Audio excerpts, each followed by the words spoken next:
رب زدني علما رب زدني علما আসসালামু আলাইকুম ওয়া রাহমাতুল্লাহি ওয়া বারাকাতুহু। আশা করছি তোমরা অনেক ভালো আছো। আমিও আলহামদুলিল্লাহ অনেক ভালো আছি।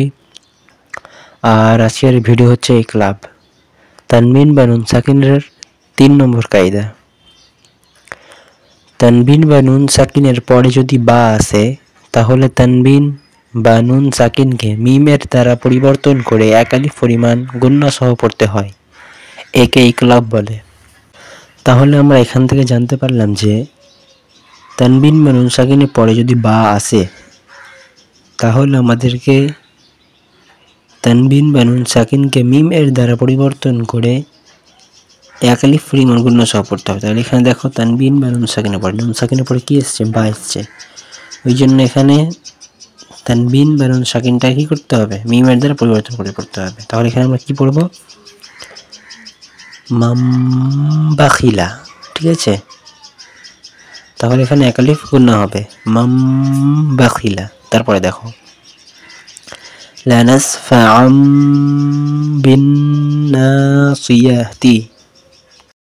এখানে দেখো লানাসফাআম আইন দো জবর আন হয়, কিন্তু এখানে আমরা কি পড়লাম যে তানবিন বা নুন সাকিনের পরে যদি বা আসে তাহলে তানবিন বা নুন সাকিনকে মিমের দ্বারা পরিবর্তন করে এক আলিফ গুণনা সহ পড়তে হবে। তাহলে এখানেও কিন্তু আমাদের পড়তে হবে আম লানাসফাআম বিন্নাসিয়াতি।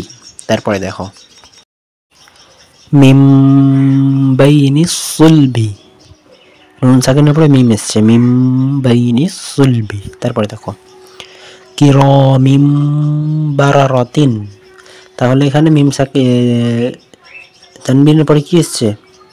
বা এসছে, এই জন্য এখানে কিন্তু মিম হবে। এভাবে প্রত্যেকটাকে আমাদের পড়তে হবে। আমি পড়ে শোনাই তোমাদের। মিম বাদি মুতাহহারাতিন বিআইদি সাফারাতিন বিজামবিহিম খবীরুম বিমা তা'মালুনা সামিউম বাসীরুন কাল্লা লায়ুমবাযান্না আলিমুম বিযাতিস সুদূরি রাজউম বাঈদুন রাসূলুম বিমা লা তাহওয়া। তাহলে আশা করছি বুঝতে পেরে গেছো যে কীভাবে আমি পড়লাম।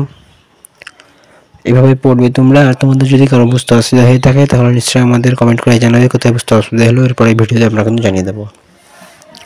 আজকের ভিডিও এখান থেকে শেষ। যারা আমাদের চ্যানেল নতুন তারা নিশ্চয়ই সাবস্ক্রাইব করবে, লাইক করবে আর কমেন্ট করে জানাবে যে ভিডিওটি কেমন লাগলো। আসসালামু আলাইকুম ওয়া রাহমাতুল্লাহ।